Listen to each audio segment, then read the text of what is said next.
नमस्कार दोस्तों, एक बार फिर से आप सभी का स्वागत है टकला नेता पॉडकास्ट शो में। दोस्तों, लोग कहते हैं कि हमें कोर्ट में न्याय नहीं मिलता है, पर आज इस बात को हम झूठा साबित कर देंगे, क्योंकि हर जज बेईमान नहीं होता है और उसी का उदाहरण है ईमानदार जज। आज हमारे शो में ईमानदार जज साहब आए हैं, तो इनका तालियों से स्वागत कीजिए। हाँ, तो साथ में होस्ट का भी स्वागत कीजिए, बेईमान नेता का। बेईमान नेता आज ईमानदार जज का इंटरव्यू लेगा। अरे जज साहब, क्या बात कर रहे हैं आप? हम आपका तारीफ कर रहे हैं और आप मेरा बुराई कर रहे हैं मेरा ही शो में। अरे सुनो ना बाबू, बेईमान का तो आदत होता है झूठ बोलने का और चमचागिरी करने का, लेकिन ईमानदार का आदत होता है सच बोलने का। तुम बेईमान है, इसीलिए हम मुंह पे सच बोल रहे हैं। तुम जब अपना मुंह से ही कह रहे हो हम ईमानदार जज है और लोग हमको ईमानदार जज बोलता है और हमको भी पता है हम ईमानदार जज है, तो हम जो बोलेंगे वो सच बोलेंगे ना, झूठ काहे बोलेंगे। तुम्हारे शो पे आए इसका मतलब ये नहीं है कि हम तुम्हारे बारे में झूठा तारीफ करेंगे। अगर अपना झूठा तारीफ करने के लिए हमको शो में बुलाए हो तो हम अभी जा रहे हैं। अरे नहीं नहीं जज साहब, मेरा झूठा तारीफ करने का जरूरत नहीं है। ऐसे भी हम आपका इंटरव्यू लेने के लिए बुलाए हैं, मेरा इंटरव्यू नहीं लीजिए। बस आपसे यही अनुरोध है, आप सच बोलिए लेकिन मेरे बारे में नहीं, क्योंकि हम जैसा है ना हमको पता है, हमको बताने का जरूरत नहीं है। हाँ, तो हम तुमको कहाँ बता रहे हैं, हम तो जनता को बता रहे हैं। अरे तो आज आपके बारे में जनता जानना चाहता है, मेरे बारे में नहीं। हाँ, तो पूछो अपना सवाल, क्या पूछना चाहते हो, जनता क्या जानना चाहता है मेरे बारे में। हाँ तो जज साहब ये बताइए, आखिर आप जज साहब क्यों बने? जज का प्रोफेशन ही क्यों सेलेक्ट किए?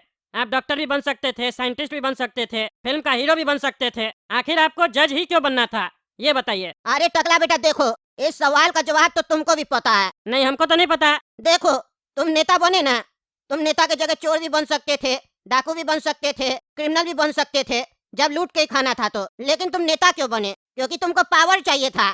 पावर में रह के तुम कुछ भी करोगे तो कोई सवाल नहीं उठा सकेगा, और उठाएगा तो तुम उसको दबा दोगे। तो यही पावर हमको भी चाहिए था, क्योंकि खाली ईमानदारी से कुछ नहीं होता है ना। ईमानदारी से तो 2 वक्त का रोटी नहीं मिले आजकल, और ईमानदार और सच्चा इंसान को तो लोग बेवकूफ समझता है, इसीलिए हमको पावर चाहिए था। अरे जज साहब माफ कीजिएगा, आप घूम फिर के मेरे ऊपर आ जाते हैं, मेरे ऊपर नहीं आइए। और आप जो पावर का बात कर रहे हैं, अगर आपको भी पावर चाहिए था तो नेता बन जाते। असली पावर तो नेता लोग के पास होता है ना।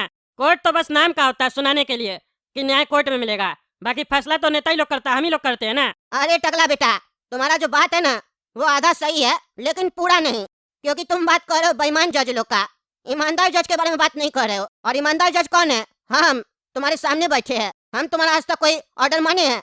तुमको कितना बड़ा मंदिर किए है? तुम हमको सजा नहीं दे सकते हो, सजा देने का पावर मेरे पास है। अरे जज साहब घूम फिर के मेरे ऊपर बात नहीं कीजिए, हम आपका इंटरव्यू लेने बैठे हैं, आप मेरा ही बेइज्जती कर रहे हैं मेरा शो में बार बार। जनता तो हंसेगा ना मेरे ऊपर। अच्छा चलो चलो, तुम्हारे ऊपर बात नहीं करते हैं। अब खुश? बात हो रहा था पावर का, तो हमको पावर चाहिए था। अब देखो मेरे पास पावर है, हम जज का कुर्सी पे बैठते हैं तो हमको फील होता है कि हाँ अब हम कुछ अच्छा काम कर सकते हैं, और हम करते हैं। और अब किसी का मजाल है मेरे सामने आवाज उठाने का, क्योंकि हम ईमानदार जज है, और हम ईमानदार है तो जनता भी मेरे साथ है। जो जनता तुम जैसा नेता लोग को वोट देता है वही जनता मेरे साथ भी है। अरे तो जज साहब, आप जो जज बन गए तो आपको इससे क्या लगा? आप समाज में क्या परिवर्तन ले आए अपना ईमानदारी से, ये बताइए। अब तुम सही सवाल कर रहे हो, अब हम तुमको जवाब देते हैं। जब भी किसी 2 लोग में लड़ाई होता है तो वो एक दूसरे को धमकी देता है, तुमको बेटा हम कोर्ट में देख लेंगे, यही बोलते हो ना तुम लोग भी, झगड़ा होता है तो। पर जब तुम लोग एक दूसरे को कोर्ट में देखते हो तो अपना परिवार को भूल जाते हो। 20-25 साल 30 साल केस चलता है, कई बार तो केस करने वाला मर जाता है, बच्चा बेचारा फंस जाता है। और ये सब क्यों होता है?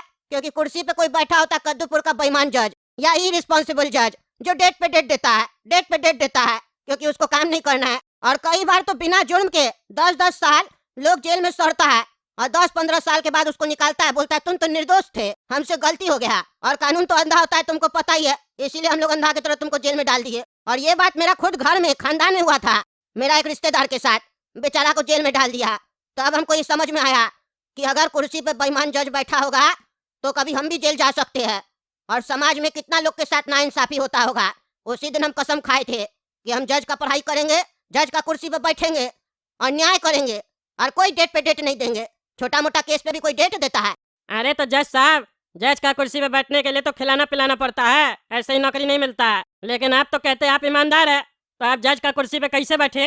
अरे यार, हम थोड़ा अलग टाइप का ईमानदार है, तुमको बताए है ना। नौकरी लेने के लिए तो पहले बढ़िया से उसको खिला दिए, और जब नौकरी मिल गया तो उसको जेल का पानी भी पिला दिए, और सारा सिस्टम खत्म कर दिए है। क्योंकि हमको कुर्सी चाहिए था ना अच्छा काम करने के लिए, और बुढ़ा लोग बैठा था जो कुर्सी दे रहा था, तो हमको न चाहते हुए भी पैसा खिलाना पड़ा कुर्सी पे आने के लिए, क्योंकि बुढ़ाई से लड़ने के लिए कई बार बुढ़ा बनना पड़ता है। और आज देखो मेरे कोर्ट में कोई भी केस आता है तो कैसे हम अपराधी को सजा देते हैं, और कितना जल्दी देते हैं। 1-2 डेट में या 1 महीना के भीतर हम फैसला कर देते हैं। इतना समय कौन लगाता है? हाँ जज साहब, ये बात तो आप सही बोल रहे हैं। कद्दूपुर में कोई क्राइम कर देता है, मर्डर कर देता है या लड़की के साथ कुछ कर देता है तो केस तो बाद में होता है। पहले पुलिस, कोर्ट का वकील सब मुजरिम को छुपाने लगता है, उसी में 1-2 साल निकल जाता है। और बाद में अगर वो पकड़ा जाता है संजोग से या जनता का प्रेशर से या पॉलिटिक्स से, तो फिर कई साल तक उसके ऊपर वो केस चलता है। जज भी आके कुर्सी गर्म करता है और वकील लोग अपना पॉकेट गर्म करता है, और जिसके साथ अपराध हुआ होता है वो भी पैसा देते रहता है। और जिस दिन वो तंग आ जाता है, न्याय व्यवस्था से उसका विश्वास उठ जाता है और वो ठान लेता है कि अपराधी को वो मारेगा, सजा देगा। और वो अगर ऐसा कर देता है तो फिर कोर्ट उसको 1 महीना के भीतर सजा सुना देती है। हाँ, यही तो होता है, यही होता है। बेईमान जज अगर होता है तो अगर कद्दूपुर में कोई निर्दोष है उसको सजा जल्दी होगा, और अगर अपराधी है तब तो बल्ले बल्ले, जेल के भीतर भी बल्ले बल्ले, जेल के बाहर भी बल्ले बल्ले। ऊपर से क्या पता इलेक्शन आए तो टिकट भी मिल जाए, बीच में सजा कम हो जाए, बाहर निकाल दे। बस यही सब देख के हमको लगा हमको जज बनना चाहिए और इस सबको जितना हो सके कंट्रोल करना चाहिए। बस प्रयास जारी है। अब 70 साल हो गया मेरा, देखते हैं जब तक जिंदा रहेंगे कोशिश करेंगे कि मेरा कोर्ट में जो भी केस आए उस लोग के साथ न्याय हो। अरे तो जज साहब एक बात बताइए, आप जो इतना ईमानदार है, खुल के सब कुछ बोल देते हैं, पॉलिटिशियन लोग से भी भिड़ जाते हैं, पुलिस वाले लोग से भी भिड़ जाते हैं, तो आपको कभी डर नहीं लगता है कि कभी आपको कोई मरवा दे, कुछ करवा दे? आपका भी परिवार है। अरे यार, जैसे मेरा परिवार है वैसे ही उस लोग का भी परिवार है ना। और मेरे बारे में तो तुमको पता ही है, कोर्ट में हम ईमानदार जज है और बाहर में हम गुंडा लोग के साथ बड़ा गुंडा है। देखो, हम अपना जज का करियर में ना काफी मुजरिम लोग को ठीक किए है और सही ट्रैक पे लाए हैं।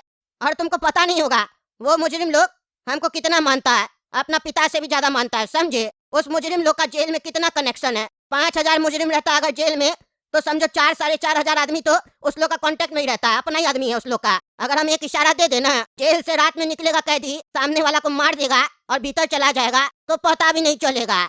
जैसे अभी तुम हमको कैसे मीठा मीठा धमकी दिए कि कभी आपको कुछ हो जाए तो नेता लोग से भिड़ते हैं, अभी मीठा धमकी दिए ना। ये धमकी जब हमको कोई देता है ना तो मेरा माथा ना गर्म हो जाता है, और कई बार तो ज्यादा गर्म हो जाता है। तो अभी जैसे तुम हमको धमकी दिए ना, तो अगर हम चाहे और यहाँ से जैसे हम बाहर जाएंगे ना तो तुम और तुम्हारा स्टूडियो पूरा उड़ जाएगा। कौन उड़ाएगा ये तो बता दिए ना, और अंदर भी चला जाएगा। ये सब हमको इसलिए करना पड़ता है क्योंकि अगर हम मर गए तो न्याय कौन करेगा। और ये सब हम किसके साथ करते हैं? गुंडा के साथ, समझे? जो ज्यादा रंगबाज बनता है, समझे? क्योंकि ईमानदार है तो सजा तो देंगे ना। अब मुजरिम कानून के बाहर जाके क्राइम करेगा और सोचेगा बच जाएगा, तो मेरा कोर्ट में ऐसा नहीं होता है।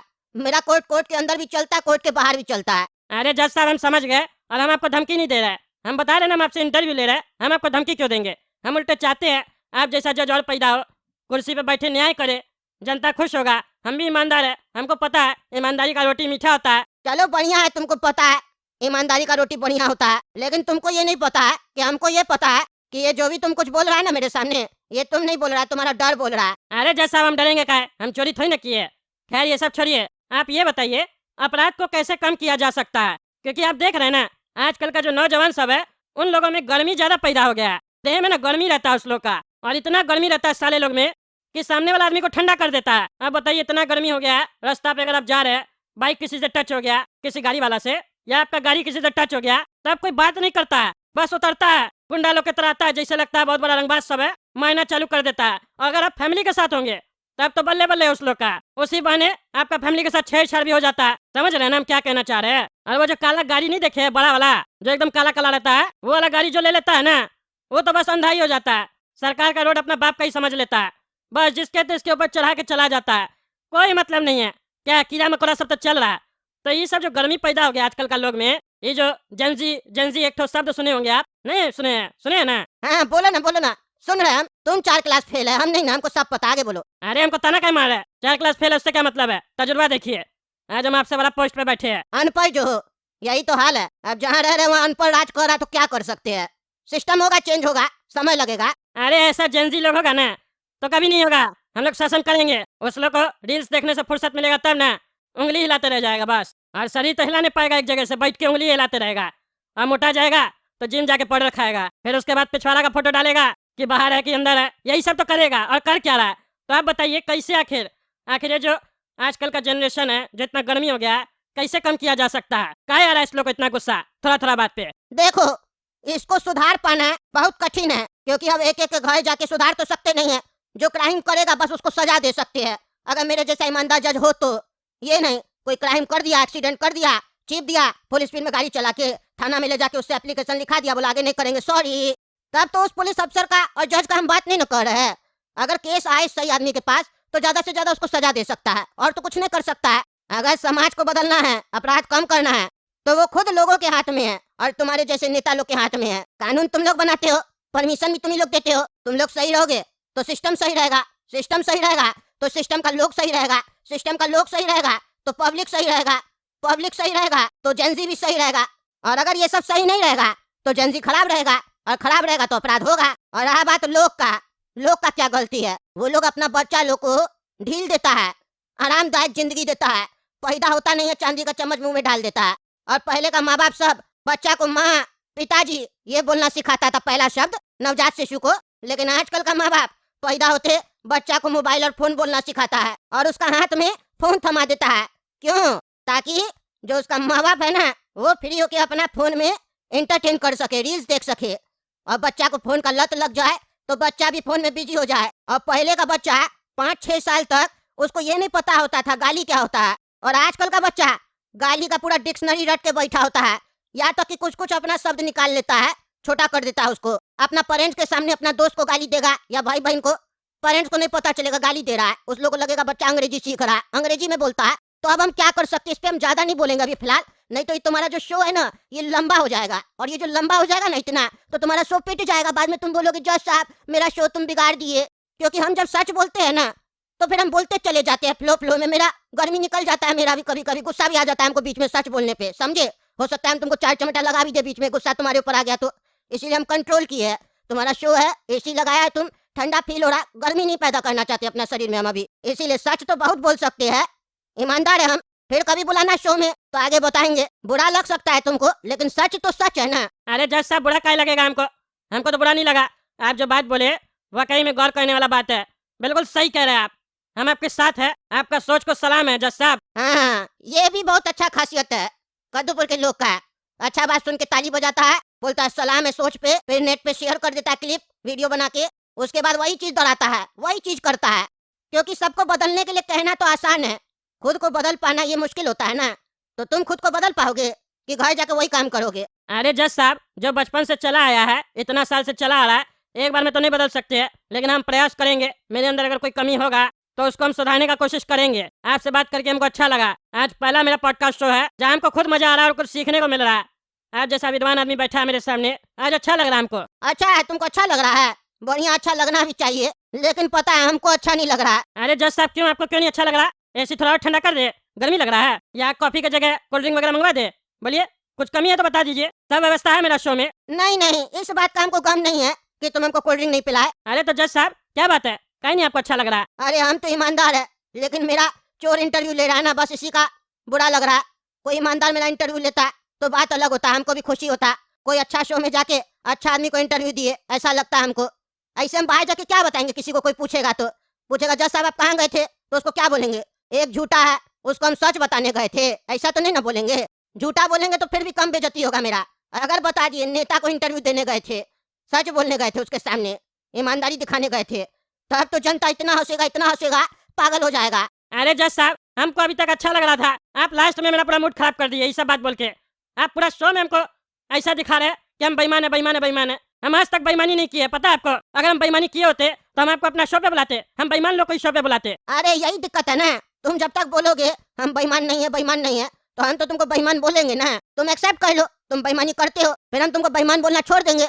ये जो तुम नेता बन गया है, नेता बनने से पहले तुम क्या था ये बताओ हमको, बताओ। अरे स्टूडेंट थे। और तुम्हारा पिताजी क्या करता था? मेरा पिताजी उस समय छोटा नेता था, नेतागिरी करता था गांव देहात में। अच्छा, रहते कहाँ थे तुम? गांव में ही रहते थे। काय पूछ रहे? पक्का मकान था या झोपड़ी था? नहीं पक्का मकान था, लेकिन छत नहीं ढला हुआ था, टीन लगा हुआ था, एल्बेस्टर। अच्छा, और जब तुम नेता बन गए उसके बाद तुम कहाँ रहने लगे? अरे हम जब नेता बन गए तो हम कद्दूपुर शिफ्ट हो गए ना, शहर में आ गए। उसके बाद सुने हैं तुम्हारे पास नहीं भी नहीं 4 या 5 बंगला है, सही सुने हम शायद? नहीं गलत सुने हैं, 8 बंगला है। हाँ, तो इतना सैलरी तुमको कहाँ से मिलता है जो 8 बंगला बन गया तुम्हारा?